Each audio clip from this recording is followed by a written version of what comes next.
ఓం శాంతి. ఈరోజు జీవనరేఖకు ఆత్మీయులందరికీ స్వాగతం. మహాగణపతి మహోత్సవాల ప్రత్యేకం ప్రథమ పూజ్య గణపతి.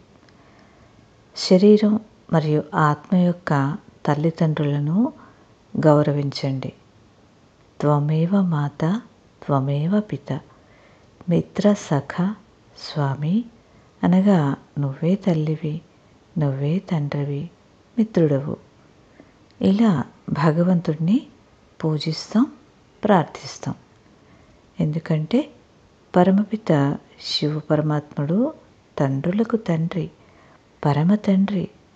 మరియు అతను ఎల్లప్పుడూ సర్వుల శ్రేయస్సు కోసమే మార్గనిర్దేశం చేస్తారు. జన్మనిచ్చిన తల్లిదండ్రులకు మనం ఎప్పుడూ రుణపడి ఉంటాం. ఆత్మకు తండ్రియగు పరమాత్మని దైవిక మార్గదర్శకాలను అనుసరించినప్పుడు సహజంగానే తల్లిదండ్రుల రుణం తీర్చుకునే ఉత్తమ పాత్రను పోషించగలము. శివ పరమాత్మునితో ధ్యానం చేయడం ద్వారా జీవితంలో మిమ్మల్ని తప్పుడు మార్గంలో తీసుకెళ్లే చెడు గుణాలకు వశం కారు. ఇది మీ తల్లిదండ్రులను చూసుకునే బాధ్యతను నిర్వహించడంలో ఎంతగానో సహాయపడుతూ ఉంటుంది. సదా బాధ్యతాయుత ఆత్మాభవ. ఓం శాంతి. ధన్యవాదాలు.